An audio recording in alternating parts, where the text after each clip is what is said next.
Olá pessoal, tudo bem? Boa noite, bem-vindos ao programa Espiritismo na Prática. E hoje a gente fala sobre um tema muito interessante, que é a abordagem do livro Brasil, Coração do Mundo, Pátria do Evangelho. É um livro muito interessante, que a gente vai esmiuçar um pouquinho, né? Em 2 e 3 programas, e eu espero que vocês gostem, né? Essa primeira parte que a gente vai começar hoje, então. Então, contamos hoje, novamente, com a presença da Lara, nossa querida irmã e amiga e companheira. Boa noite, Lara, tudo bem? Boa noite, Jefferson. Tudo bem? Graças a Deus. Boa noite a todos que nos acompanham aqui no programa Espiritismo na Prática.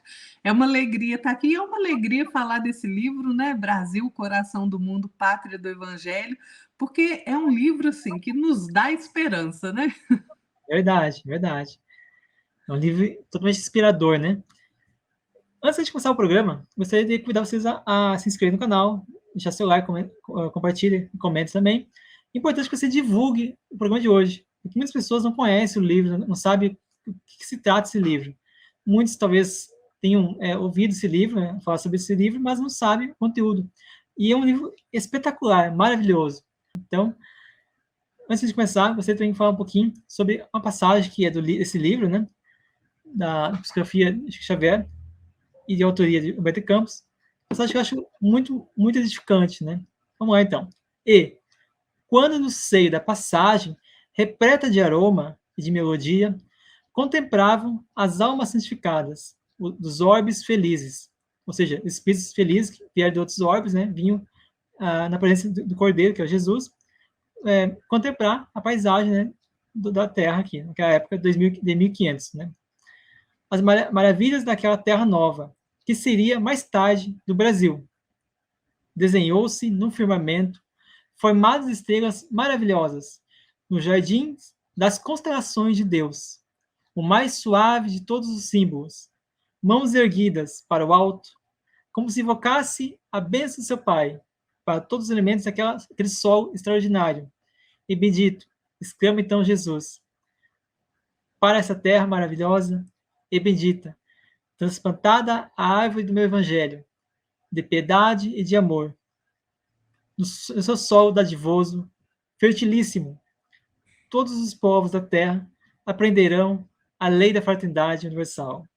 Bonito, inspirador, arrepia, né? A Belíssimo alma. mesmo. Então, Ara, eu gostaria que você falasse um pouquinho sobre esse livro, né?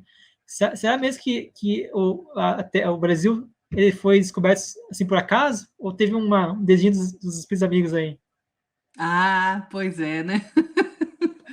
A gente, né, na nossa ingenuidade, na nossa infantilidade espiritual, a gente acha que existe acaso, né? Mas nós vamos ver perfeitamente que não há acaso, né? E este livro, né, Brasil, Coração do Mundo, Pátria do Evangelho, do Humberto de Campos, né, pela psicografia do nosso querido Chico Xavier, foi publicado ali em 1938, se eu não me engano, ele foi psicografado em 1937 e é a base das reflexões que nós vamos fazer hoje no programa, né? Ele é esclarecedor quanto às origens da formação do Brasil, da pátria do Evangelho, né?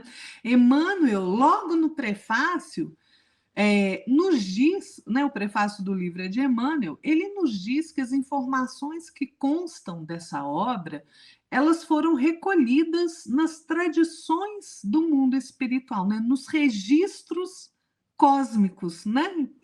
E Emmanuel ainda fala que o Brasil ele não está destinado a ser somente a suprir as necessidades materiais dos povos do planeta, mas também facultar ao mundo inteiro uma expressão consoladora de crença e de fé raciocinada e a ser o maior celeiro das claridades espirituais de todo o orbe, gente. Essa é a destinação do Brasil, né? Como é que nós vamos contrariar Emmanuel?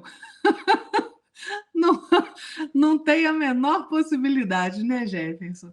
E se a gente observar a história do nosso planeta, né?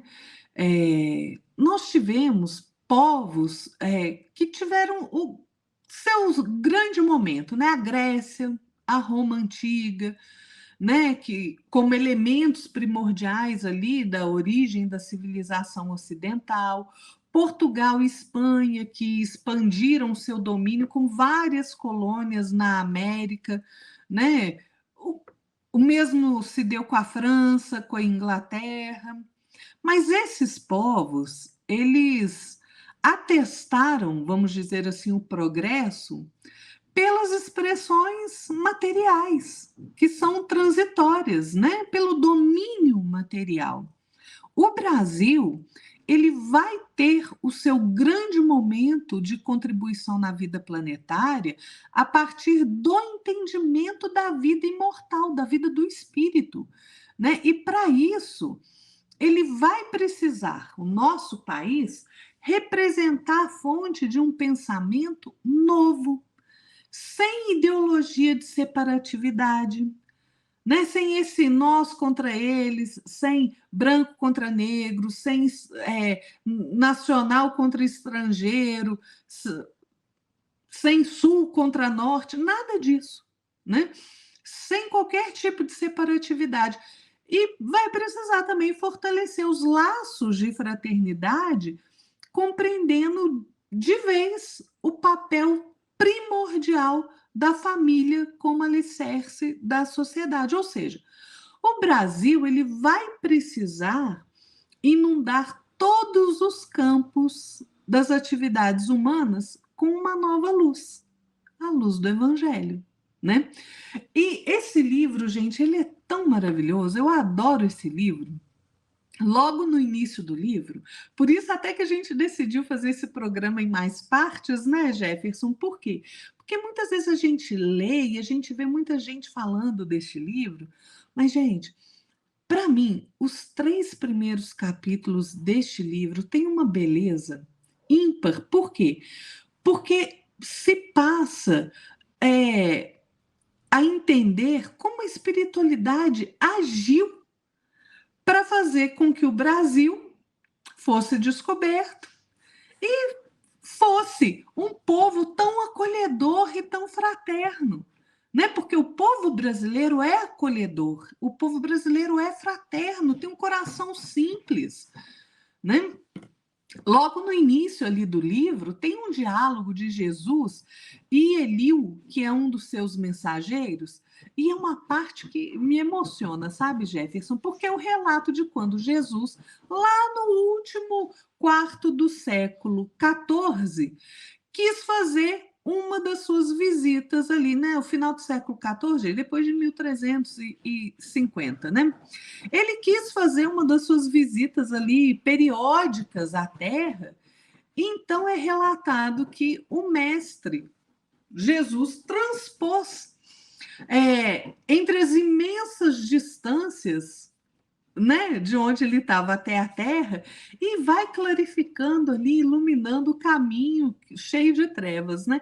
Humberto de Campos tem uma descrição belíssima, porque ele diz assim: mas se Jesus vinha do coração luminoso das esferas superiores, trazendo nos olhos misericordiosos a visão dos seus impérios resplandecentes e na alma profunda o ritmo harmonioso dos astros, o planeta terreno lhe apresentava ainda aquelas mesmas veredas escuras, cheias da lama da impenitência e do orgulho das criaturas humanas e repletas dos espinhos da ingratidão e do egoísmo, como na época em que ele aqui esteve, né? Embalde, seus olhos compassivos procuraram um ninho doce do seu evangelho, né? Lá na região ali, né? Da Palestina ali, né? Em vão procurou o Senhor os remanescentes da obra de um de seus últimos enviados à face do orbe terrestre, no coração da Úmbria. A Úmbria, gente, é uma região que fica ali na província da Perúgia, na Itália, que é onde está Francisco de Assis, né? Isso que ele vai falar, olha. No coração da Úmbria havia cessado os cânticos de amor e de fraternidade cristã. De Francisco de Assis, só haviam ficado as tradições de carinho e de bondade. os pecados do mundo, como novos lobos de Gúbio, haviam descido outra vez das selvas misteriosas das iniquidades humanas, roubando as criaturas a paz e aniquilando-lhes a vida. É interessante a gente compreender essa parte quando Jesus faz referência a Francisco de Assis. Por quê? Né? Então, como eu falei, a Úmbria é ali uma região da Itália e existe ali uma comunidade, uma cidade na Úmbria chamada Gúbio. Né? E Francisco de Assis foi visitar Gúbio uma vez não, né? Ele foi visitar certa vez Gúbio e quando ele chegou na cidade ali, ele se deparou com a população muito assustada, né? Por conta de um lobo feroz que estava atacando ali a criação, as ovelhas, né? As galinhas ali, né? Toda a criação e estava atacando também as pessoas. E Francisco de Assis, então, né, com esse coração imenso que ele tinha, ele resolve sair para fazer o quê? Falar com o lobo. Só Francisco de Assis para fazer isso, né, gente? E ele entra na floresta, ali aos arredores, né, de Gúbio, e vai caminhando, né, com um terço na mão. E vai caminhando ali até ele achar o lobo. E ele encontra o lobo raivoso ali, com os pelos todos em pé, né, ouriçados ali. E esse lobo, quando ele vê Francisco, ele se coloca na posição de atacá-lo. Mas olha que interessante.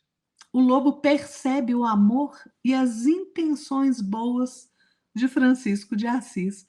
E Francisco de Assis, então, fala para o lobo: Irmão lobo, quero somente conversar com você, meu irmão. E caso você esteja me entendendo, por favor, levante a sua pata para mim. E o lobo, então, gente, diante dessa vibração amorosa de Francisco de Assis, ele perde a ferocidade e o que ele faz? Levanta a pata da frente e calmamente coloca a pata na mão de Francisco de Assis. Que aí então passa a conversar com o lobo, dizendo assim: olha, meu irmão, vou fazer um acordo com você, né? De hoje em diante, eu vou cuidar de você. A cidade toda vai lhe dar comida, né? Por quê? Se você está aqui atacando as ovelhas, atacando as criações até as pessoas, né? É por culpa das próprias pessoas, porque elas estão caçando nas florestas e a floresta já não te dá o alimento necessário. Então, olha, você vai poder entrar na minha casa e eu vou lhe dar comida. Assim nós vamos ser todo mundo amigo. Entendeu? E você, por sua vez, também, lobo, vai ser amigo das pessoas dessa cidade. De agora em diante, você não vai mais atacá-las. Você vai ter acolhimento, você vai ter comida, você vai ter carinho. E dessa forma, você não vai precisar matar nem agredir ninguém para você sobreviver. E aí, gente, é tão bacana isso, porque assim, eles entraram no entendimento e o lobo vai e segue Francisco de Assis, então, até a cidade, né? Os moradores, então, compreendem, né?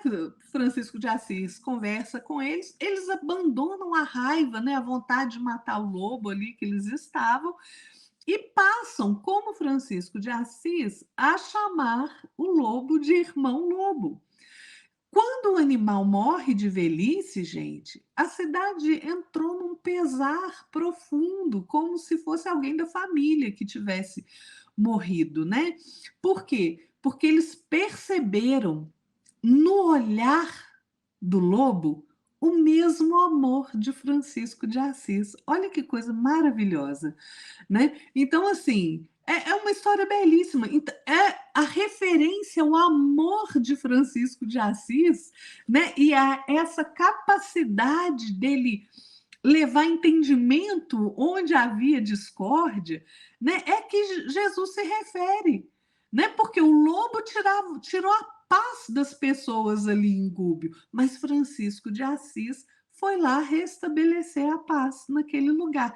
Então é interessante a gente perceber por que Jesus faz referência a Francisco de Assis, né? Mas Jesus vai continuar dizendo para Eliú da seguinte forma, né? Eliú, meu coração se enche de profunda amargura dos problemas sociológicos da terra. Meu coração, vendo a incompreensão das criaturas no que se refere às lições do meu evangelho, por toda parte é luta, é guerra, né? Como um polvo, Jesus usa essa expressão, como um polvo de muitos, infinitos tentáculos ali, destruindo todas as esperanças.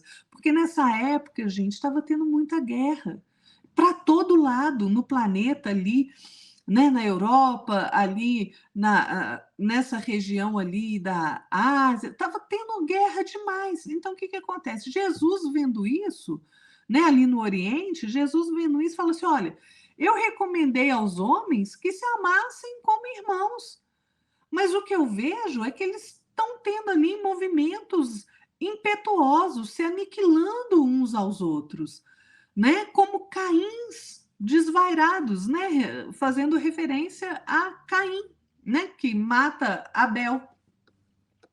Então, gente, vai se seguindo ali, leiam este livro, vai se seguindo um diálogo belíssimo entre Jesus e Eliú, e Jesus vendo ali todas essas guerras, né, acontecendo, enche o seu coração de pesar, né? E ele então percebe Jesus, né? Percebe assim, olha, infelizmente a humanidade aqui da Terra está indo por um caminho que vai ser somente através do sofrimento para modificar essa desoladora situação, né? Só que então, gente, Eliú sugere a Jesus visitar os continentes ignorados, né? Que era o que? As Américas, né? América do Norte, América do Sul.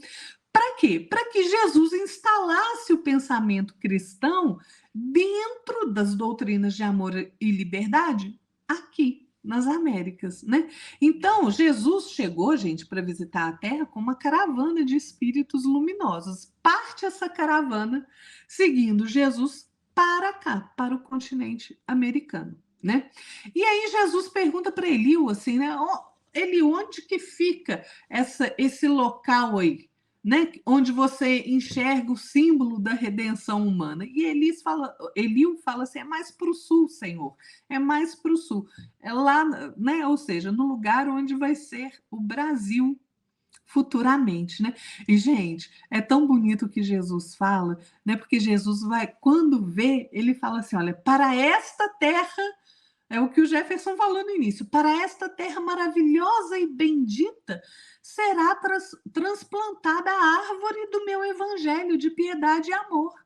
No seu solo dadivoso e fertilíssimo, todos os povos da terra aprenderão a lei da fraternidade universal. Aqui, Eliú, diz Jesus, sob a luz misericordiosa das estrelas da cruz, ficará localizado o coração do mundo. É interessante Jesus utilizar essa expressão, né? A árvore será transplantada.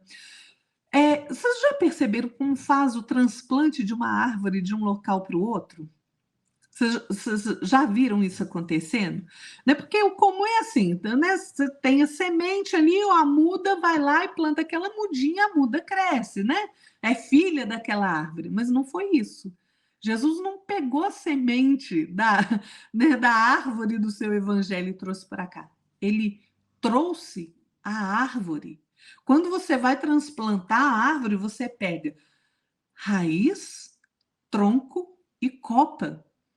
Ou seja, ele retirou a árvore ali da região, ali, né, onde estava ali Israel, Palestina, ali de Jerusalém, retira a árvore do seu evangelho de lá e transplanta para o Brasil, né? Então, é interessante você ver, porque há toda uma mudança nesse sentido, realmente uma mudança, né? Não é uma semente da árvore do evangelho que foi plantada aqui, não.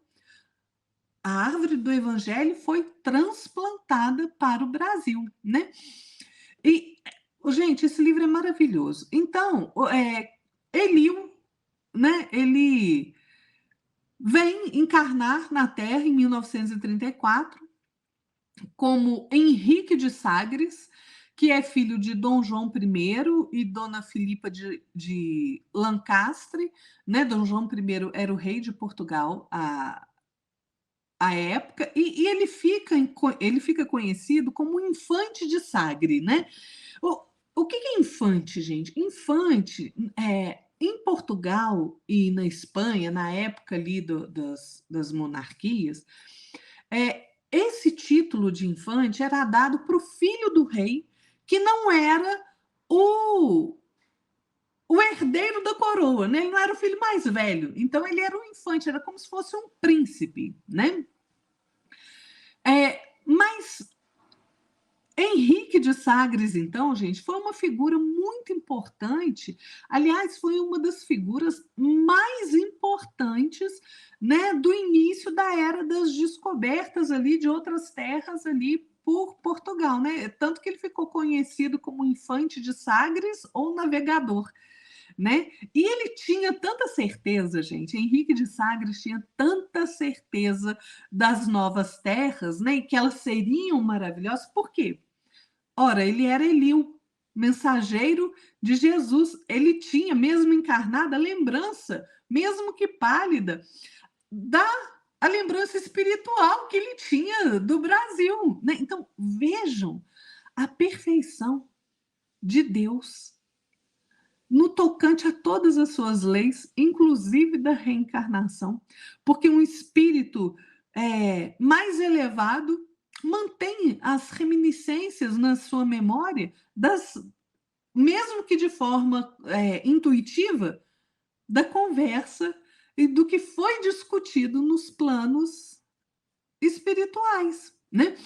Então, o que acontece? Henrique de Sagres, ali, ele faz todo o movimento para recuperar, então, a questão das.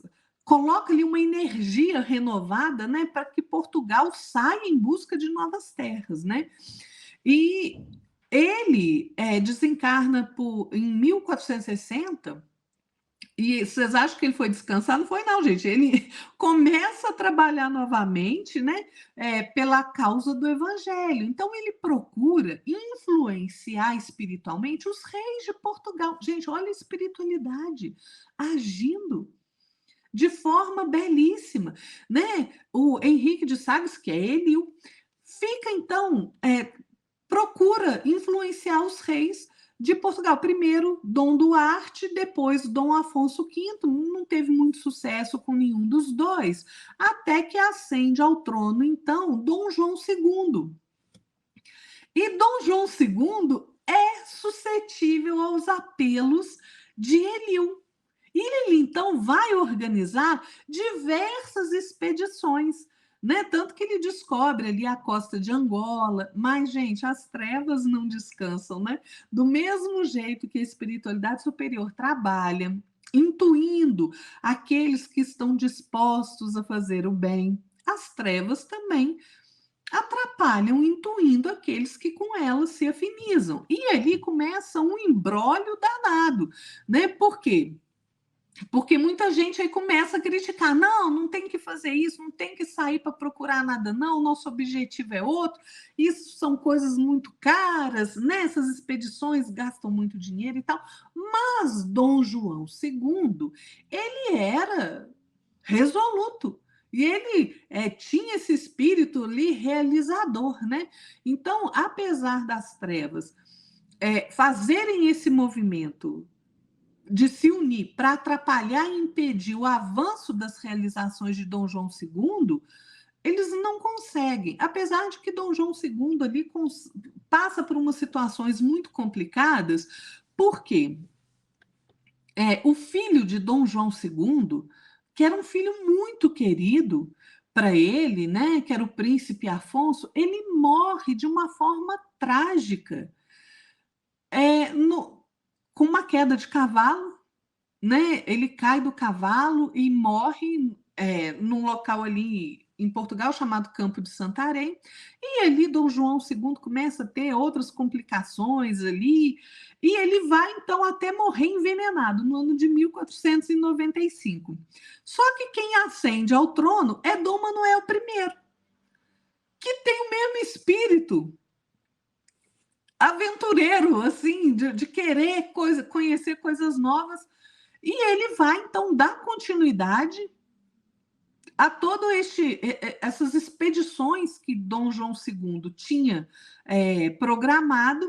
Então, em 1498, Vasco da Gama descobre o caminho marítimo das Índias, né? Esse foi o start aí.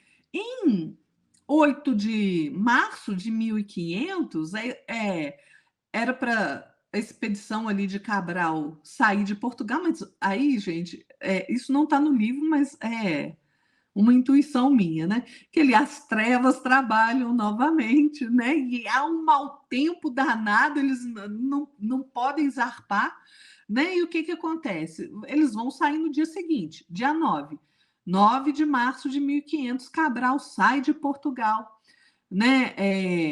Se lança ao mar, então, com 13 embarcações, 1.500 homens, olha que coisa interessante, né? 1.500 homens. Mas eles saem só depois de pedirem as bênçãos de Deus, tá? Lá no passo da Alcaçova. E aí, gente, é belíssimo. O Jefferson, me interrompa a hora que você quiser, viu? Porque falar de história eu fico assim. Eu gosto de história, então eu fico falando sem parar. Se você quiser falar, pode falar, me interrompe, que senão. Aliás, Jefferson, se você quiser falar alguma Pode coisa, seguir. Pode seguir. eu começo a falar de Cabral depois. Pode falar, Jefferson. Tá bom, então. A gente percebe, né, que aquela região da Europa sempre foi conflituosa, né? Sempre tivemos problemas, dificuldades ali, né? E desde que mundo é mundo, né? Infelizmente, a Europa, né, ela foi, com o passar do tempo, perdendo seus brilhos, vamos dizer assim, né? Se tornou-se um povo mais frio, né? Algumas pessoas não têm empatia, que lá o povo é mais na deles, não tem muita festa, muita confraternização, né? Então, são mais reservados, né? E aqui no Brasil, não. No Brasil, a gente está, né? Chega uma pessoa do outro país lá, já vai abraçando, vai beijando, vai comida para casa, né? A gente é mais acolhedor, né? Isso que eu acho que é interessante, porque a gente pode perceber nisso o trabalho e o esforço de Jesus em trazer para cá espíritos que tivessem essa virtude, esses valores, de ser acolhedor. Não é à toa que, né, a gente vai ver no decorrer do livro que o Brasil é realmente a pátria do evangelho, né? Porque a gente tem esse assim, não digo no sangue, mas tem esse nosso íntimo, né? Nosso quase que um instinto, né? Automático de a gente querer ajudar o próximo, de a gente querer se compadecer, a gente querer acolher as pessoas que estão com dificuldade, né? Então, olha só o trabalho que Jesus e que sua equipe espiritual desenvolveu para trazer ao Brasil a descoberta. A Lara muito falou aí, muito bem falou sobre a questão do Henrique de Sagres, né? Porque se não fosse Henrique de Sagres, o que seria o Brasil hoje? Quem que teria colonizado o Brasil? Como é que nós estaríamos hoje? Será que nós seríamos o Brasil que nós somos hoje? Acolhedor, povo que gosta de praticar a caridade, gosta do evangelho. E eu tenho minhas dúvidas que se a gente fosse colonizado por outros países, né, naquela época, talvez a gente não seria o que nós somos hoje. Então, aonde que seria transplantado o evangelho? Para qual país? Então, a gente tem que meditar nisso. E olha só o trabalho e esforço que a equipe teve para poder trazer para cá espíritos que tivessem alguma uma forma de contribuir com a evolução do nosso Brasil, né, com as pessoas que influenciando, como a Lara falou, né, o Elio, influenciando os reis, poder ter o espírito aventureiro de buscar, né, novas moradas, novas descobertas. Então, se a gente parar e meditar, quão esforçoso é o trabalho de Jesus. Quanto que ele trabalha para poder dar um upgrade no povo, vamos dizer assim, né? Mas que trabalha em querer ajudar as pessoas a despertar, as pessoas evoluírem, dar um passo a mais, subir um degrau a mais nessa evolução. Então, isso é uma coisa que nós precisamos pensar, porque a gente pode perceber que nós temos que operar, temos que auxiliar o trabalho de Jesus, temos que facilitar o trabalho de Jesus aqui na Terra, aqui no Brasil e na Terra também, como um todo.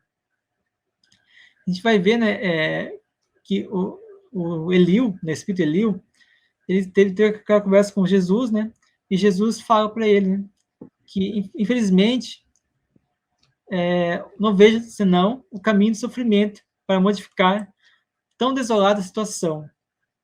Aos feudos de agora seguir-se-ão as coroas poderosas, e depois dessas, concentração de autoridade, de poder, serão os embates da ambição e a carnificina da inveja e da felonia, pelo, pelo, pelo predomínio do mais forte. Então, isso nos mostra que nós precisamos mudar os pensamentos, precisamos buscar mais a prática do Evangelho, ser mais, abrir mais espaço, facilitar o trabalho de Jesus. E nós, como cooperadores, e a gente não está aqui à toa, né? Eu tenho certeza que Jesus escolheu nós para estarmos aqui. Por que nós estamos aqui? Você já se perguntou por isso? Por que você está no Brasil e não está em outro país? Porque eu, na minha opinião, né, o livro não fala sobre isso, mas a minha opinião é que se eu estou aqui, se você está aqui, se a Lara está aqui, se qualquer um de nós está aqui no Brasil, é porque nós fomos escolhidos, de certa forma, a dedo. Porque nós temos as pessoas, os espíritos que estão mais próximos de despertar, mais próximos de acolher, de servir a Jesus com total provisão de luz, de amor, de empatia, de caridade, de fraternidade.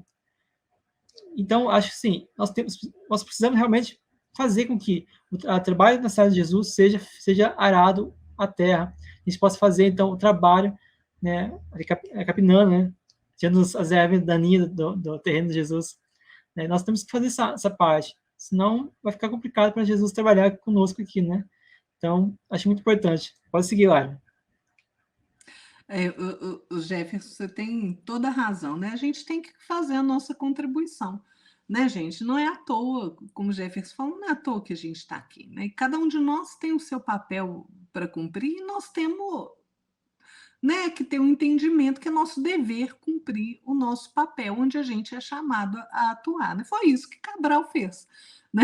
Cabral sai, então, com essas 13 embarcações, né? E o que acontece, gente? É muito interessante, depois vocês vão ler lá no livro, por quê? Porque assim, era uma missão meio secreta, né? O que eles estavam fazendo, assim, meio misteriosa, né? E o Cabral tinha um desejo, gente, de fincar a bandeira de Portugal, né, numa nova terra, né?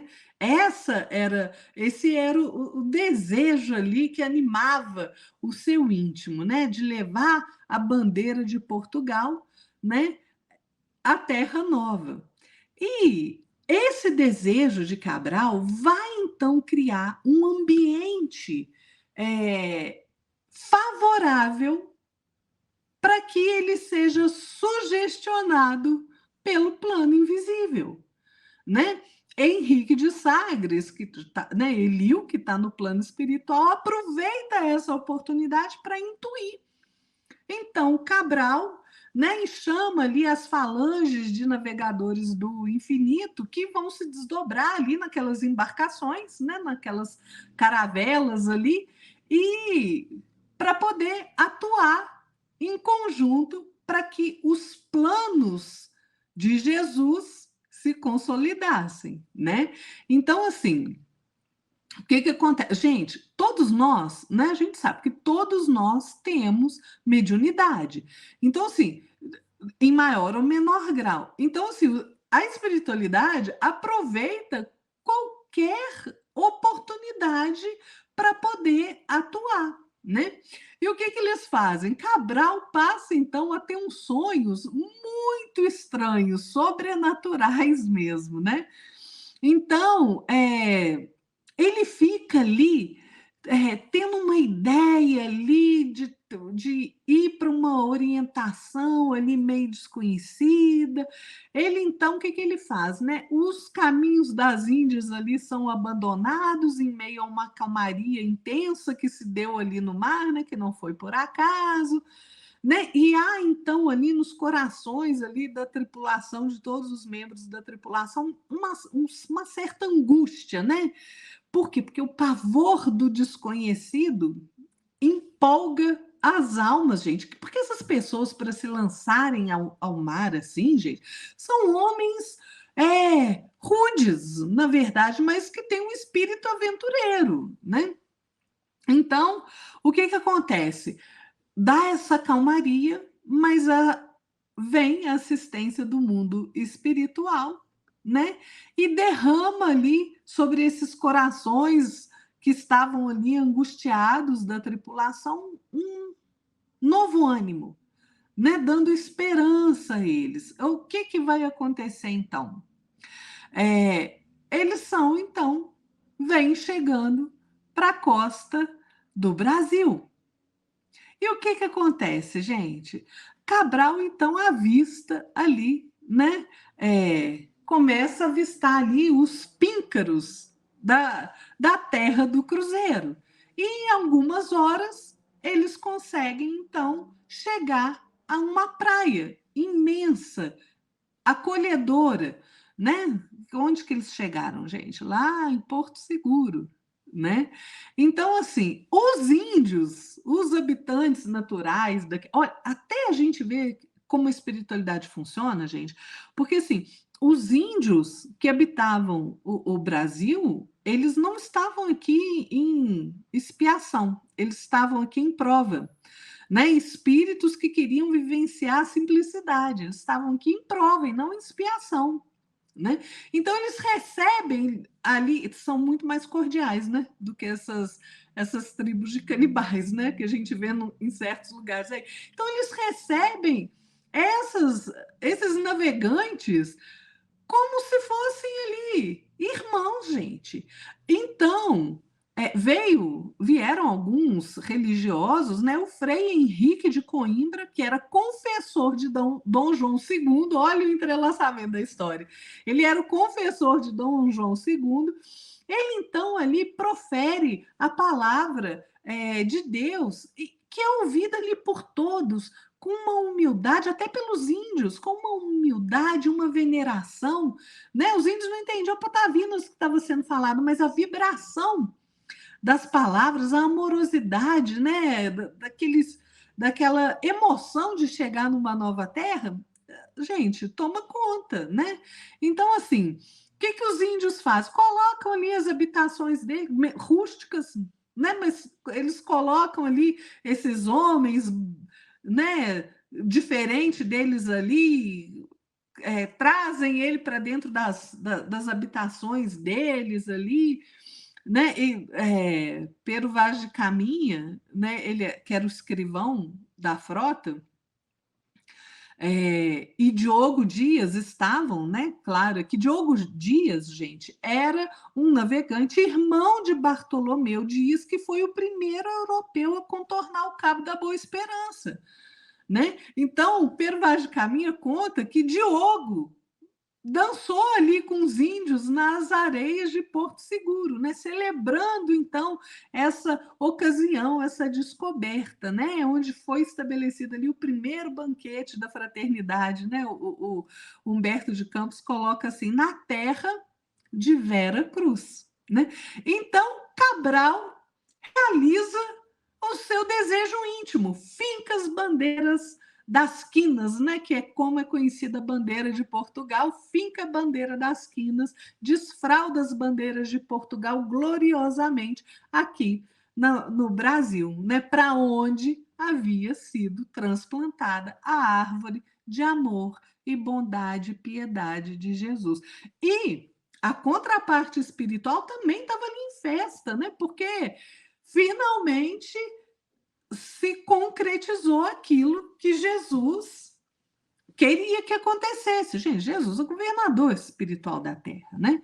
Então, assim, Humberto de Campos fala que na contraparte espiritual, assembleias gigantes, né, sob as vistas amorosas de Jesus, abençoavam ali as praias que eram extensas, lindas, maravilhosas, as florestas maravilhosas, né? Então, assim, há um júbilo intraduzível nos corações ali, tanto dos encarnados quanto dos desencarnados, né?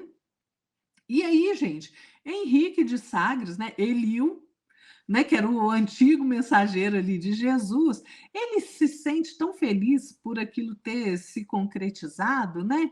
Mas ele ainda fica assim meio alarmado e ele vai perguntar para Jesus, então assim, mestre, graças ao vosso coração misericordioso, a terra do evangelho florescerá agora para o mundo inteiro.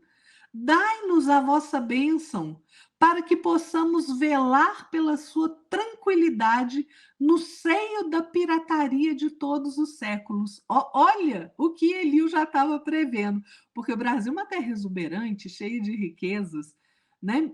Claro que uma hora ou outra ela ia ser alvo ali de gente querendo, até hoje é, né, gente? A gente sabe aí que a Amazônia é alvo aí de gente de todo tipo querendo sugar os recursos da nossa Amazônia, né? De outros países. Então, Eliu fala isso, ele fala: temos, Senhor, que as nações ambiciosas eliminem as nossas esperanças, arrasando as suas possibilidades e destruindo os seus tesouros. E ele tinha razão, né, de pensar isso, porque, afinal de contas, Eliu estava aqui na Terra supervisionando as coisas que estavam acontecendo, né, a pedido de Jesus, e ele então fica assim, né, ele viu o que aconteceu lá no Oriente, né, aquele engalfinhamento ali de gente de todo lado, né, lutas e mais lutas, mas Jesus, gente, com uma serenidade, uma confiança na proteção que Deus dá a cada um de nós, né? Ele, com uma certeza e uma alegria infinita, ele vai virar para Eliu e fala assim: oh, Eliu, abandona essas preocupações, esses receios inúteis, né? E aí ele fala uma coisa que para mim é belíssima. A região do Cruzeiro, onde se realizará a epopeia do meu evangelho, estará, antes de tudo, ligada eternamente ao meu coração. Gente, é belíssimo a gente saber que a gente está habitando um país tão profundamente ligado a Jesus, né? E Jesus ainda vai dizer mais. Ele fala assim para o Eliu: as injunções políticas terão aí dentro atividades secundárias. Gente, vamos só parar aqui.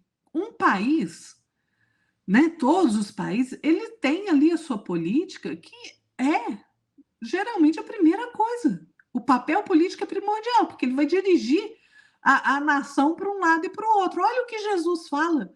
Aqui, as injunções políticas serão secundárias, porque no fundo de todas as coisas, sobre o seu solo abençoado e exuberante, estará o sinal da fraternidade universal unindo todos os espíritos.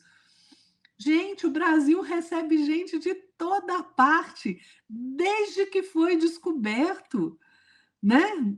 O Brasil recebeu o europeu, recebeu o negro, o escravo, recebeu o asiático. Mais recentemente, gente, a gente recebe o povo da Venezuela, os afegãos. Quantos refugiados nós não recebemos?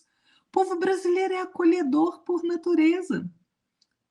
É por isso que nós vamos aqui, sai dessa terra, essa fraternidade que vai unir todos os espíritos. E aí Jesus ainda continua assim: sobre a sua volumosa extensão, né, porque o Brasil é gigante, pairará constantemente o sinal da minha assistência compassiva, e a mão prestigiosa e imperecível de Deus repousará sobre a terra de minha cruz, com a sua infinita misericórdia. As potências imperialistas da terra esbarrarão sempre junto à luz de suas claridades divinas e das suas ciclópicas realizações.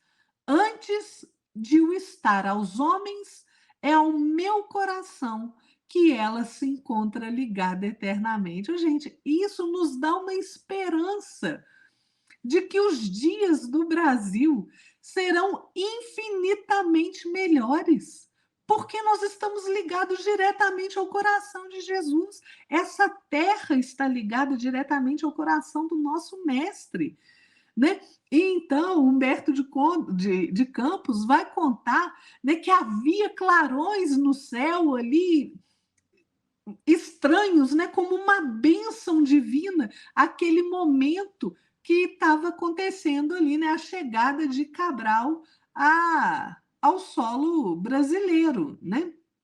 E foi, gente, e é tão engraçado, né, porque Portugal é um país minúsculo. Portugal é pequeno, gente, né?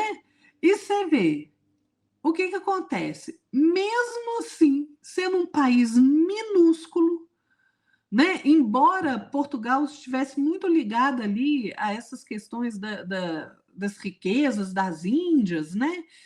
Ele conservou o Brasil contra todas as tentativas de ataques, né, dos holandeses, dos ingleses, dos franceses, dos espanhóis. Ele conservou a unidade territorial, né? Gente, nós temos 8.000 quilômetros de costa marítima.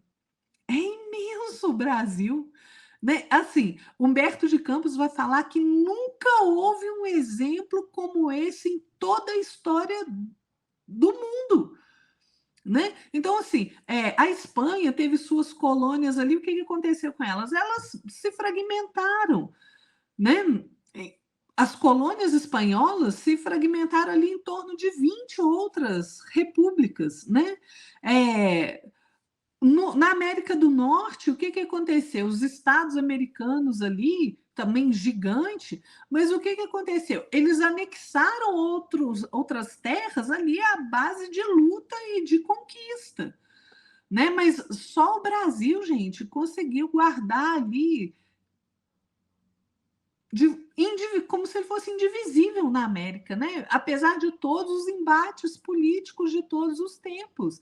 Por quê? Porque a mão do Senhor está aqui, gente, sob o nosso país, sob a nossa terra. Né? Humberto de Campos usa uma expressão interessante que fala assim: o coração geográfico do mundo não se podia fracionar. E é exatamente isso, né? Então, gente, o que acontece? É tão bonito, né? Porque assim, aqueles espíritos que estavam ali, né, comemorando todo esse acontecimento da chegada de Cabral aqui, esses espíritos que já estavam ali edificados nas lições do Cristo, né? Humberto de Campos, gente, ele narra isso de uma forma belíssima. Quem sou eu para contar a história no lugar de Humberto de Campos? Por isso que ele vai falar assim, olha: uma alegria paradisíaca reinava em todas as almas que comemoravam o advento da pátria do Evangelho, quando se fez presente na Assembleia Augusta a figura misericordiosa do Cordeiro. Então, Jesus vem também para essa comemoração, né? Um sorriso complacente pairava nos seus lábios angélicos e as suas mãos líricas seguravam um largo estandarte branco. Gente, essa passagem é belíssima. Por quê? Olha Humberto de Campos falando, né? Como se um fragmento da sua alma radiosa estivesse ali dentro dessa bandeira, desse estandarte, transubstanciado naquela bandeira de luz, que era o mais delicioso dos símbolos de perdão e de concórdia. Jesus, então, vai se dirigir a um outro espírito ali, chamado Ismael, que era um de seus mensageiros, também diz a Ismael: Ismael, manda o meu coração que doravantes sejas o zelador dos patrimônios imortais que constituem a terra do cruzeiro. Então, ele dá a proteção espiritual, a coordenação espiritual do Brasil para Ismael. Né? E Jesus fala assim com Ismael: recebe-a nos teus braços de trabalhador devotado de minha seara, como o recebi no coração, obedecendo às sagradas inspirações de nosso Pai. Reúne, Ismael, as incansáveis falanges do infinito que cooperam nos ideais sacrossantos de minha doutrina e inicia desde já a construção da pátria do meu ensinamento. Para aí, transplantei a árvore da minha misericórdia e espero que a cultives com a tua abnegação e com o teu sublimado heroísmo. Ela, a árvore do evangelho, será a doce paisagem dilatada. Não, o Brasil, né? Essas terras. Ela será a doce paisagem dilatada do Tiberíades, que os homens aniquilaram na sua sede de carnificina. Guarda este símbolo da paz e inscreve na sua imaculada pureza o lema da tua coragem e do teu propósito de bem servir a causa de Deus. E, sobretudo, lembra-te sempre de que estarei contigo no cumprimento de teus deveres, com os quais abrirás para a humanidade dos séculos futuros um caminho novo, com a sagrada revivescência do cristianismo. Gente, olha que coisa maravilhosa. Jesus chama um mensageiro, fala: Ismael, tome conta dessa terra. Do mesmo modo que ela toca o meu coração, tome conta dela, Ismael. Porque aqui, aquilo que era para acontecer lá, às margens do Tiberíades, vai acontecer aqui, nesta terra.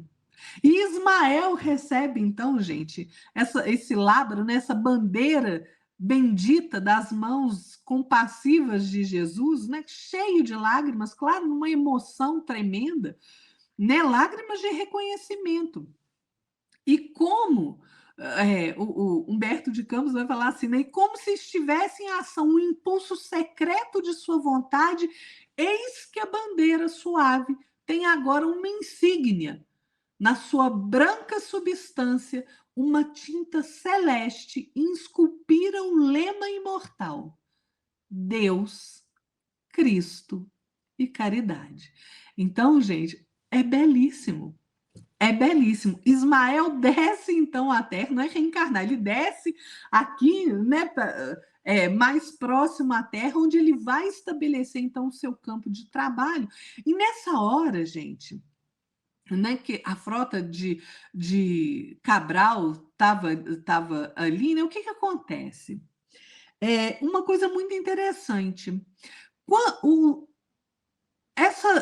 Era costume dali dos navegadores de Portugal pegarem ali por onde eles iam, né? Pegar ali alguns que eram aventureiros e tal e deixar em outros lugares, né? Mas Dom Manuel I, que era o rei de Portugal, ele manda para cá alguns degredados, né? E o que acontece?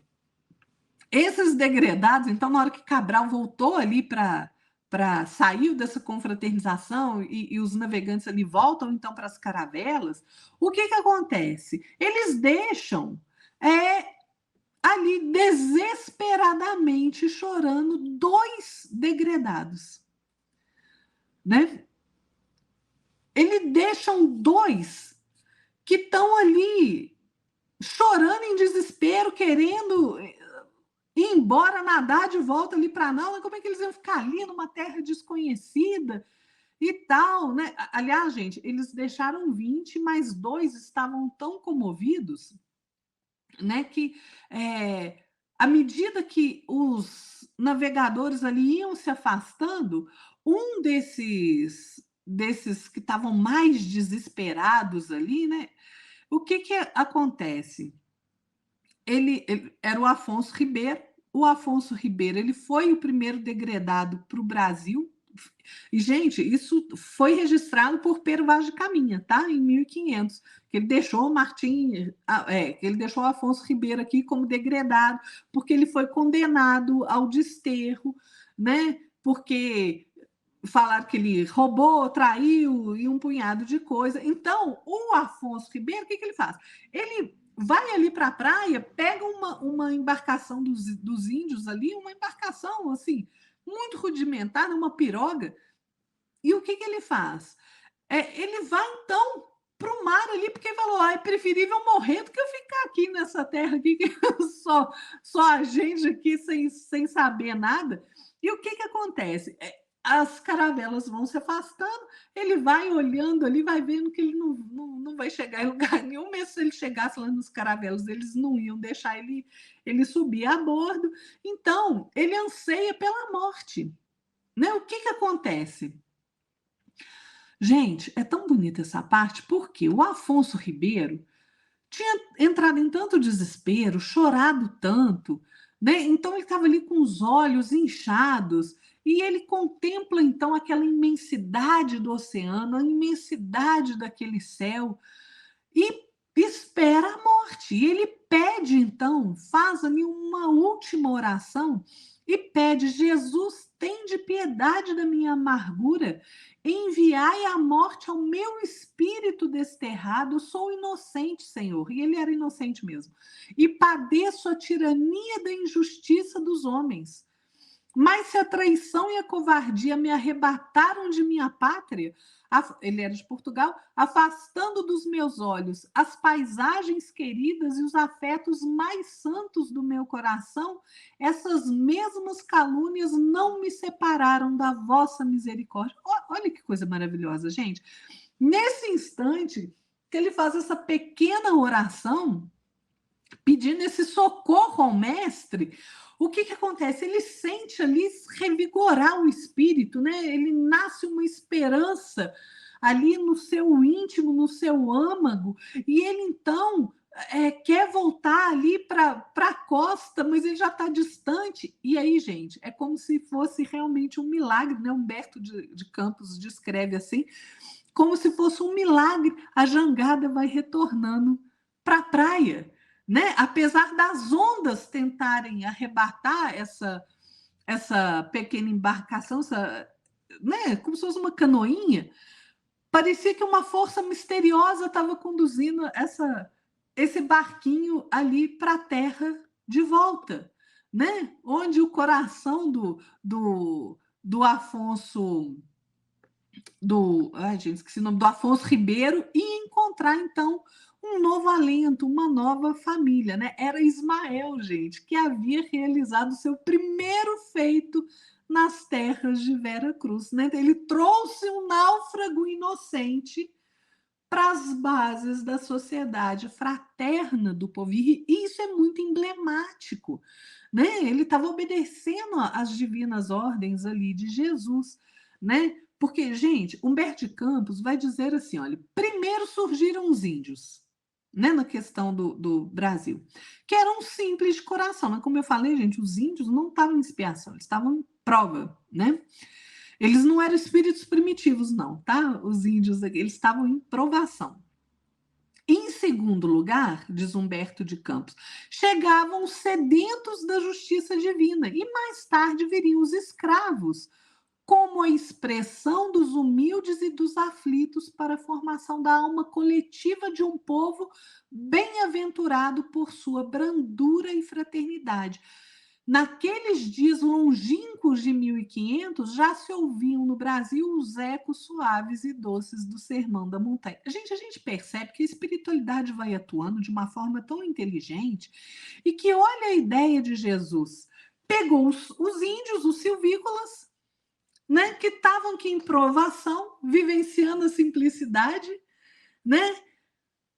Chegam os europeus, chegam depois os negros escravos, né? Porque a escravidão no Brasil foi essencialmente negra, né? Apesar de que a escravidão no mundo, gente, não é só de negros, tá?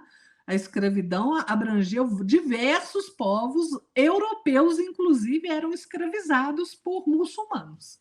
Né? A gente tem que estudar a história direitinho, porque senão a gente acha que só os negros foram escravizados e não foram. Várias populações de várias etnias foram escravizadas ao longo da nossa história.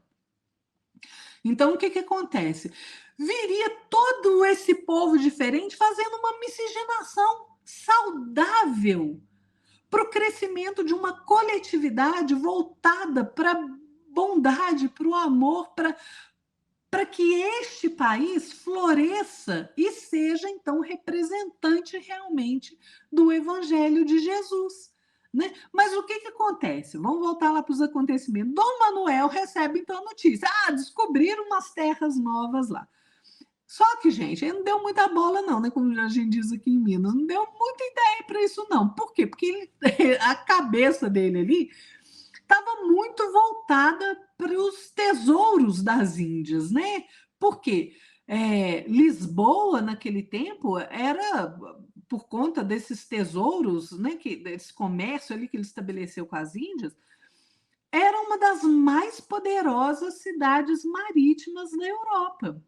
Né? Mas o que acontece? O sucesso de Cabral, claro que não passou despercebido, né? Ele provocou ali muita curiosidade no círculo dos navegadores, não só portugueses, mas de outros países também. Então ele começou, esse sucesso do Cabral começou a atrair ali a atenção dos comerciantes franceses, né? Dos holandeses que vinham para cá para se abastecer de pau-brasil, né? Então, o que aconteceu?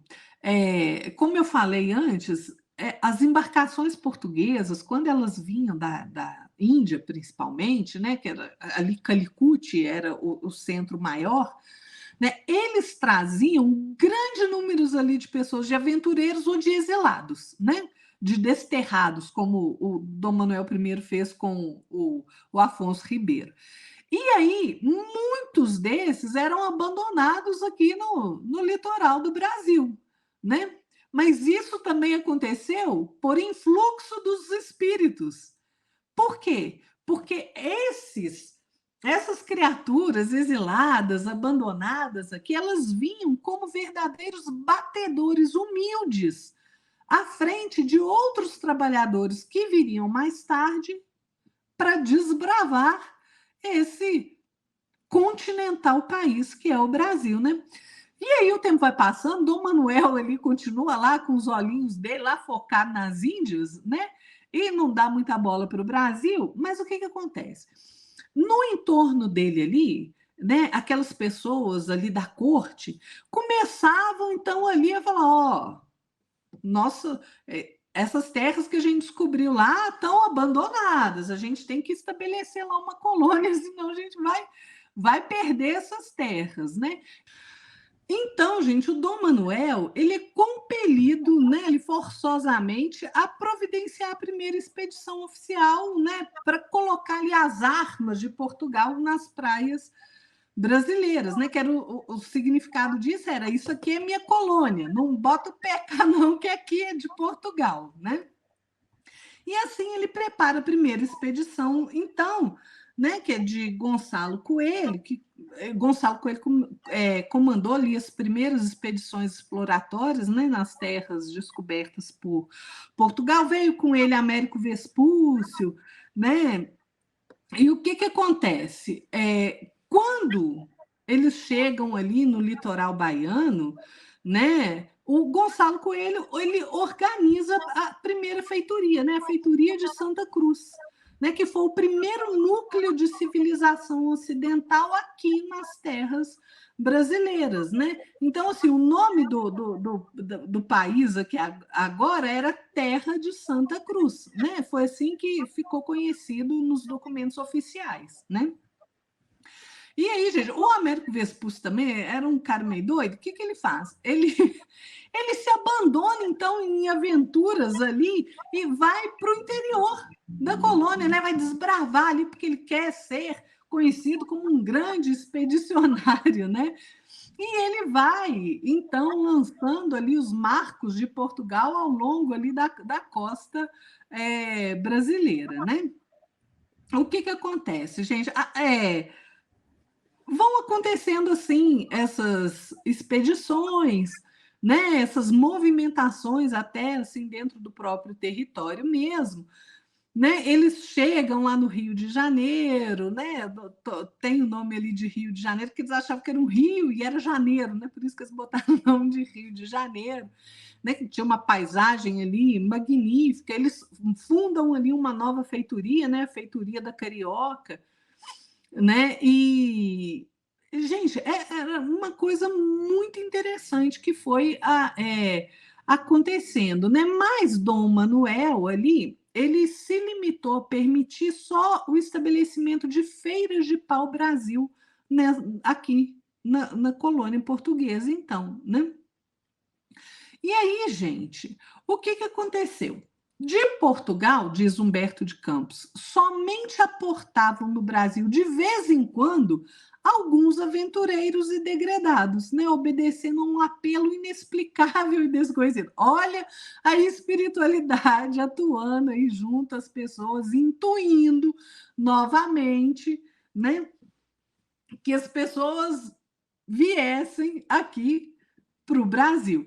E isso é interessante porque, mais ou menos nessa época ali, Ismael reúne uma grande assembleia dos seus cooperadores ali mais devotados. Para quê? Para instituir um programa para as atividades espirituais na terra de Santa Cruz. E é belíssimo o que Ismael fala, né? Ele diz assim: olha, irmãos, plantamos aqui, sob o olhar misericordioso de Jesus, a sua bandeira de paz e de perdão. Todo um campo de trabalho se desdobra às nossas vistas. Precisamos de colaboradores devotados que não temam a luta e o sacrifício. Voltemo-nos para os centros culturais de Coimbra e de Lisboa, regenerando as fontes de pensamento. Olha a espiritualidade atuando. No elevado sentido de ampliarmos a nossa ação espiritual. Alguns de vós permanecereis em Portugal, mantendo de pé os elementos protetores dos nossos trabalhos. E a maioria terá de envergar o São Benito humilde dos missionários penitentes, levando o amor de Deus aos sertões ínvios e desprotegidos de todo o conforto. Gente, eu vou parar aqui só um minuto, porque olha só, às vezes a gente faz uma leitura tão errada da história, eu sempre falo, né? O Jefferson, a gente conversa, eu sempre falo isso, né, Jefferson? Quando a gente separa da equação da vida, o fator espiritual, nada faz sentido. Então, a gente vê muita gente criticando a posição de evangelização que aconteceu no Brasil, né, com os freis, os padres que vieram. Mas, gente, esse era o objetivo. Olha a conversa de Ismael, né? A maioria terá de envergar o São Benito humilde dos missionários penitentes, levando o amor de Deus aos sertões ínvios e desprotegidos de todo conforto. Era necessário trazer os ensinamentos do Evangelho de Jesus para cá. E aí, Humberto de Campos vai continuar dizendo assim: temos de buscar no seio da igreja as roupagens exteriores de nossa ação regeneradora. Ou seja, teriam que vir para cá os freis, os padres, os jesuítas, né? Infelizmente, a dolorosa situação do mundo europeu, em virtude do fanatismo religioso, tão cedo não será modificada. Somente as grandes dores realizarão a fraternidade no seio da instituição que deveria representar o pensamento do Senhor na face da terra, desviada dos seus grandes princípios pela mais terrível de todas as fatalidades históricas, dentro das quais foi a Igreja obrigada a participar do organismo mundano e perecível dos Estados. E aí Ismael vai dizer assim, olha, um sopro de reformas se anuncia impetuoso no âmago das organizações religiosas da Europa. E em breves dias, ele está falando da reforma protestante, né? Com Martim Lutero ali e companhia. Roma conhecerá momentos muito amargos, não obstante os sonhos de arte e de grandeza de Leão X, né, que era o Papa Leão X, era o Papa, foi Papa de 1523 até quando ele morreu, 1521, né? O Humberto Camus vai falar assim, né? Não obstante os sonhos de arte e de grandeza de Leão X, que detém neste instante uma coroa injustificável, porquanto o reino de Jesus ainda não é desse mundo. Mas temos de aproveitar as possibilidades que o seu campo nos oferece para encetar essa obra de edificação da pátria do Cordeiro de Deus. Pregareis em Portugal a verdade e o despreendimento das riquezas terrestres, e trabalhareis sob a minha direção nas florestas imensas de Santa Cruz, arrebanhando as almas para um único pastor. O característico de vossa ação como missionários do Pai Celestial será o vosso testemunho legítimo de renúncia a todos os bens materiais e a vossa consoladora pobreza. É assim que vem, né? Quase todos os espíritos que estavam ali nessa reunião, nesse chamamento de Ismael, se ofereceram como voluntários, né? A gente vai descobrir José de Anchieta, o Manuel da Nóbrega, Diogo Rodrigues, Leonardo Nunes e muitos outros, gente. Então, o que acontece? Em 1531, Portugal já estava sob a direção de Dom João III, né, que era filho de Dom Manuel, né? Ele resolve, então, fazer uma primeira tentativa de realmente colonizar a terra de Santa Cruz. E ele envia, então, alguns jovens missionários, né, que participaram lá dessa augusta ali assembleia, né, com Ismael, e eles chegam ao Brasil, então, com Martim Afonso de Souza e a sua companhia ali de 300 homens, né, que vão participar ativamente da catequese dos índios, né, que formaram ali, né, São Vicente, Piratininga. Então, gente, isso tudo que aconteceu, quando a gente fica criticando, né? Porque eles vieram para cá, teve essa miscigenação, e era para ser assim, né? A gente vê muito pseudo-historiador aí, né? Eu falo pseudo porque realmente a pessoa não se aprofunda no estudo e tudo é só vitimismo e ideologia. E vem falar, né, que, não, eles vieram aqui, esse bando de brancos europeus colonizaram aqui, trouxeram essa religião para cá. Tudo isso aconteceu, sim, sob a batuta de Jesus. E era para acontecer assim. Jesus está no leme, governando essa nau planetária que é a Terra. Era para ser assim, né? Então, assim, o que vai acontecer depois disso, né? Chega Tomé de Souza, né, que vai ser o primeiro governador-geral da colônia ali em 1534. São só umas pinceladas históricas assim para a gente saber, né, que vem com ele ali um número imenso de pessoas simples, né, que vão estabelecer ali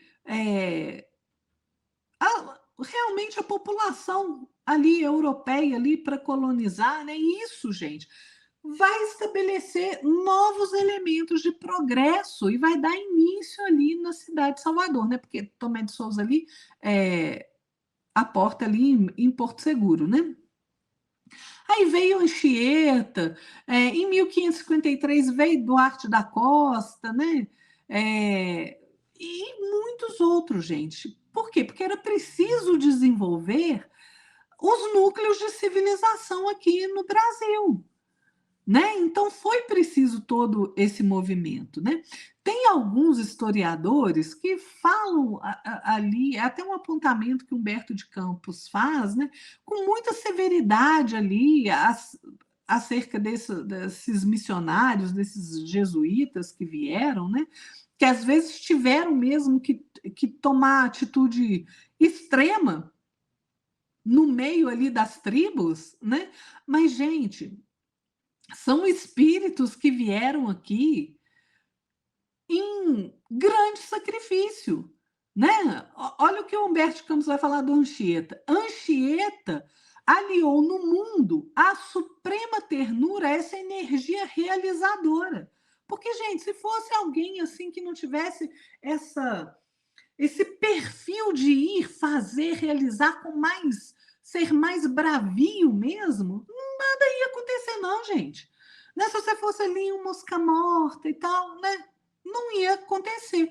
Então, Humberto de Campos vai falar assim, ó, mas aqueles que na história oficial lhe descobrem esses gestos, né, esses gestos que precisou tomar com mais ímpeto, não lhe notam a suavidade do coração e a profundeza dos sacrifícios, nem sabem que depois foi ainda ele a maior expressão de humildade no antigo convento de Santo Antônio do Rio de Janeiro, onde, com o hábito singelo de um frade, adocicou ainda mais as suas concepções de autoridade, a edificadora humildade de um Fabiano de Cristo, aliada a um sentimento de renúncia total de si mesmo, constituía a última pedra que faltava na sua coroa de apóstolo da imortalidade. Então, gente, quem foi Fabiano de Cristo?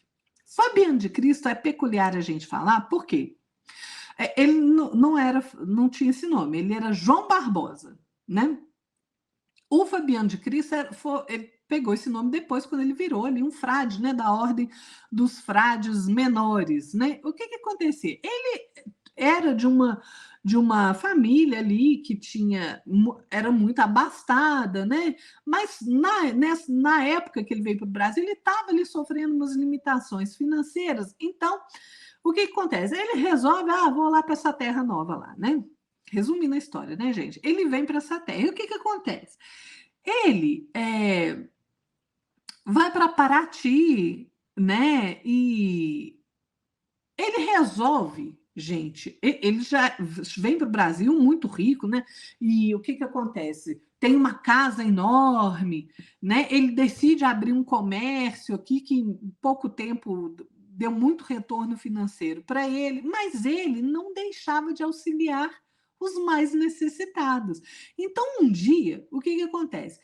Ele recebeu a notícia ali de que um dos seus antigos sócios foi assassinado sem motivo aparente. E aquilo ficou na cabeça dele, né? Do João. Ele ainda não era o Fabiano de Cristo, não tinha adotado o nome Fabiano de Cristo, né? E aí ele começa a se questionar ali o que a fortuna realmente representava na vida dele, né? Qual era o papel mesmo da fortuna. Ele fica ali, né, com aquele pensamento ali, com esse questionamento. E um dia ele voltando para casa, depois que ele tinha ido auxiliar financeiramente uma família que estava precisando, ele encontra uma pessoa abandonada no chão. Né? Num impulso de solidariedade, ele se abaixa, agasalha esse estranho, né? E tenta acalmar ali esse estranho ali, e fala para ele assim: eu fui vítima de um assalto, né? E aí o João Barbosa, o que ele fala assim? Olha, não fala agora não, eu tenho uma hospedaria aqui perto, eu vou te levar até lá, vai ser mais confortável para você, vai ser mais fácil tratar, porque o homem estava cheio de ferimento, né? Deve ter apanhado. Quando ele chega lá na hospedaria, o João, né, numa abnegação mesmo, ele passa a noite inteira ali com esse senhor que foi assaltado, né? Que estava então enfermo ali por toda a situação que ele havia passado, e ele começa a delirar de febre. E aí o João escuta esse senhor falar assim para ele: finalmente vens de encontro ao meu regaço. E ele se assusta, né? Porque não sei, mas quem é o senhor que parece me conhecer? E aí é muito bonito, gente, porque o João Barbosa, ele se surpreende porque esse estranho que ele socorreu diz assim para ele: sou aquele a quem há muitos séculos serves. Voltastes a procurar-me porque cansaste de juntar bens materiais mas vieste ao meu encontro por procurares atender os aflitos, aplacando a fome do corpo. Mas seu coração, inundado de luz, alcança muito mais. Para continuar a servir-me, vai aonde a dor é imensa. Enxuga as lágrimas maternais, ensina o caminho do bem a quem desviar-se por arrastamentos e tentações inferiores. Vê que é chegada a hora para ti de encontrar o verdadeiro tesouro que está nas leis de nosso Pai. E aí, gente, o João fica assim pensando, que esse homem está falando isso para mim? Quem é ele? Né? E aí ele pergunta, mas quem é o Senhor afinal? Sabe qual é a resposta que ele tem? Eu sou o Cristo, meu filho, e voltei para buscar-te e lembrar-te de tua verdadeira missão. A todos que servires, será a mim que estará servindo.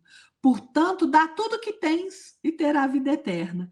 Terás-me por inteiro, e dessa forma trabalharemos juntos a servir o nosso Pai.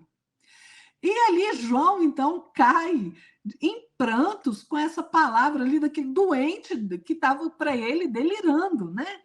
E o que acontece? Esse senhor, ele desaparece, sem deixar maiores esclarecimentos, né? O João passa o dia ali sem poder esquecer esse encontro, que deixou ele lá passou a noite em claro com esse senhor, né? Quando o dia está para nascer, o João consegue adormecer um pouco. E ele aí tem um sonho mais estranho ainda, gente, que os acontecimentos para ele não acabaram. Ele tem um sonho mais estranho de todos, porque ele vai se ver num lugar ali muito bonito, né? E ele vê na sua frente um ser muito luminoso, né? Com um hábito marrom, que vai lhe estender a mão sorrindo.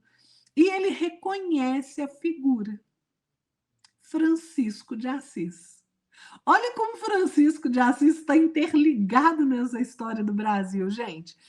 E aí, Francisco de Assis diz assim para ele: pois bem, meu irmão, se seu coração anseia em amparar os aflitos e servir ao Senhor Jesus, vem comigo.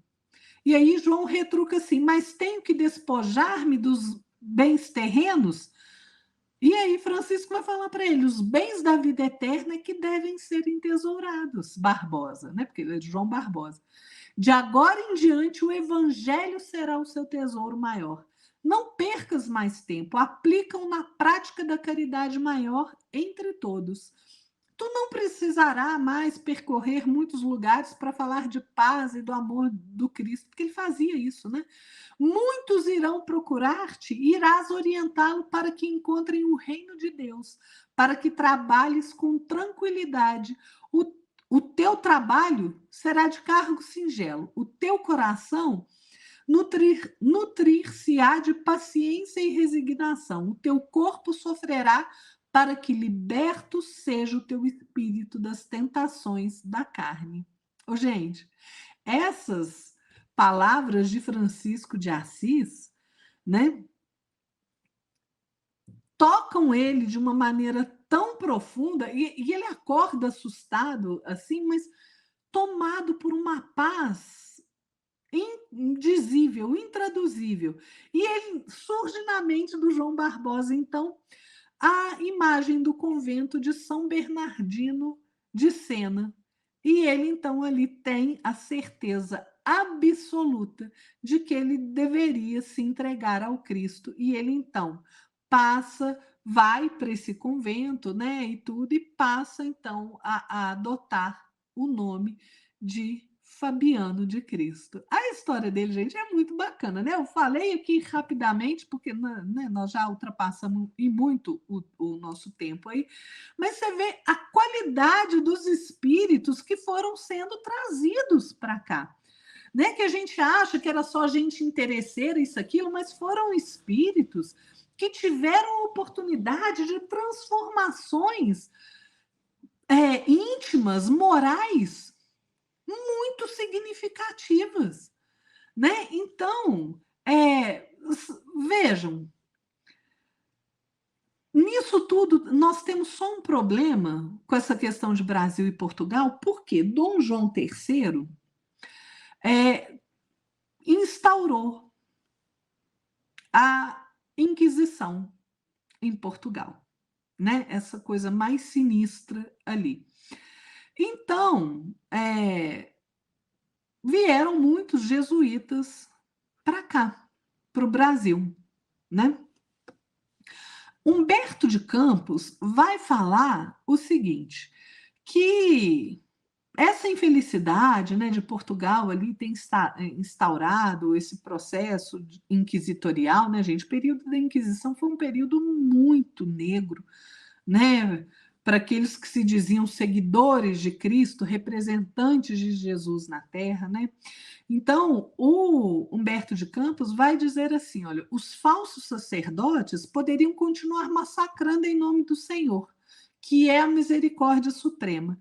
Eles poderiam ali prosseguir ostentando as púrpuras luxuosas e todas as demais suntuosidades do reino mentiroso desse mundo, né? Incensando os poderosos da terra e distanciados dos pobres e dos aflitos. Mas os doces missionários da cruz ouviam a voz de Ismael no seu íntimo. E eles então abandonaram todos os seus bens, né? E vieram para essa terra chamada Brasil, gente. Eles foram os primeiros traços de luz das falanges imortais do infinito corporificadas na terra do Evangelho, trazendo esse influxo, né, de conhecimento dos ensinamentos de Jesus e com seu exemplo ali, sua vibração, vieram ali com essa grandiosa missão apostólica no Brasil, né, no seio do mundo moderno. Eles é que inauguraram aqui o caminho para todas as almas, gente, transformando a terra do Cruzeiro numa luminosidade que nós estamos caminhando para ela, independente de todas as dificuldades que nós enfrentaremos, né? Então, assim, falei muito, né, Jefferson? Mas esse livro é belíssimo, né? Então, nós abordamos aí uma primeira parte e só da gente ver, gente, esses primeiros acontecimentos, a gente tem a certeza de que a gente não pode jamais perder as esperanças, né? O que a gente tem que fazer é continuar servindo, continuar seguindo para frente, cumprindo o nosso dever, né? Fazendo o que melhor a gente tem para oferecer de nós mesmos e buscando sempre nos melhorarmos e seguir o caminho, as pegadas de Jesus, gente, nessa terra maravilhosa que é o Brasil. Muito bom, né, Lara? É muito intenso, né? Muito. Você começa a ler com calma, estudando, frase a frase, você vê com o esforço dessa equipe espiritual, né? Quantos esforços que Jesus fez, né? Então, vou fazer minhas considerações finais. Acho interessante. Vê só, pessoal. Perceba só a sequência que a Lara foi contando do livro. Que maravilha! Vocês perceberem que cada ato, cada fase, cada etapa que foi sendo realizada pelos seguidores do Cristo, aqui encarnado, né? Vocês vão poder ver que tudo isso foi planejado. Tudo isso tem um método que Jesus colocou para que seja realizado a sua vontade, para que o Brasil seja essa pátria que vai no futuro, né? Já está sendo agora, mas vai no futuro, servir como pátria, como amparo celestial do Evangelho de Jesus. Então, nós temos aí também o Eliu, né, que reencarna aqui na Terra, trazendo uma melhoria, um upgrade, como a gente fala, né, na informática, de questões náuticas, questões de navegação, né, e também da estruturação das naus, né, das caravelas. E também você pode perceber que depois que Eliú desencarna, olha o papel importante que Eliú teve na formação do Brasil, vamos dizer assim, né? Ele vem e inspira os reis, inspira aquelas pessoas que são tuteladas do rei, né? Isso é magnífico. Se você for analisando com calma cada passo que foi dado na nossa história, na formação do Brasil, você vai ver, vai perceber isso. Isso eu acho muito interessante. A questão dos índios, né, que vieram aqui que receberam pessoas que eles nunca viram na vida. Receberam as caravelas, né, os desbravadores, né, os exploradores que vieram de Portugal, nem sabiam quem que é, sem fazer mal, sem fazer bem, não sabiam nada sobre esse povo desconhecido para eles. Mas eles trouxeram, né, para dentro de suas casas, fizeram ali reuniões, fizeram festas. Olha que magnífico isso. Realmente, desde aquela época dos índios, o Brasil já era acolhedor por natureza. Interessante, né? Muito interessante. E você pode perceber também aquelas questões que o Brasil, né, foi desenvolvendo com força poderosa, com força celestial que foi sendo conduzida e organizada pelo Cristo, nos traz personagens na história do Brasil que, além de sua importância aqui operando as questões, né, dos interesses de Portugal, dos interesses pessoais também, comerciais também, mas você percebe que tem o plano espiritual atuando, agindo, interagindo, inspirando essas pessoas, esses vultos que ajudaram aqui o Brasil a ganhar seu título, né, de, de terra Santa Cruz, né? Eu acho muito interessante isso. Então, vem o Humberto Campos retratando da seguinte forma. Achei muito interessante. Primeiramente, surgiram os índios, que eram os corações. Em segundo lugar, chegavam os sedentes da justiça divina. E mais tarde viriam os escravos, como, isso em relação aos escravos, né? Como expressão dos humildes e dos aflitos, para a formação da alma coletiva de um povo bem-aventurado, por sua mansidão e fraternidade. E completa, então, Humberto Campos falando o seguinte: naqueles dias longínquos de 1500, já se ouvia no Brasil os ecos acariciadores do Sermão da Montanha. Que beleza! Que maravilha! E olha só, eu encerro a minha participação de hoje com a seguinte mensagem, que é, se não me engano, é um Provérbios, não estou recordando, que eu peguei agora no impulso aqui, né? Não consegui pesquisar ele. Abençoada seja a nação que tem Deus como seu Senhor. Isso aí. Lara, faça as considerações finais. Falei muito, né, Jefferson, hoje. Mas, gente, esse livro traz tanta esperança para os nossos corações, né? Principalmente nos tempos que nós estamos vivenciando, né? Mas olha só o que Jesus, vamos prestar atenção no que Jesus falou, né? Que todas essas injunções políticas, esses cenários todos conturbados, eles são secundários. São secundários, né? Essas provações que a gente passa, dolorosas, né? Quando os valores morais sofrem tanto achincalhamento, tanto insulto, né, pela subversão dos valores espirituais, dos valores morais, a gente tem que se apegar a essas esperanças que nos são trazidas pela espiritualidade, né? E nós temos que nos dedicar ao estudo e à compreensão dessas mensagens trazidas, né, pelos grandes espíritos aí na obra do Chico Xavier, né, pelo Evangelho de Jesus. Por quê? Porque se Deus permite a prática dessas coisas que a gente está vendo aí acontecerem na Terra, essas guerras, essas perseguições aí por parte desses que se acham poderosos, né? Mas são poderosos só aqui na Terra e muito transitoriamente, né? Que eles se embriagaram aí com com a autoridade que eles acham que têm, né? Com a ambição deles. Gente, o porvir será sereno, maravilhoso, tranquilo, amoroso, porque essa é a destinação do nosso país. É ser um farol de luz. E eu acho que isso já está acontecendo, né? Porque assim, o brasileiro ele é muito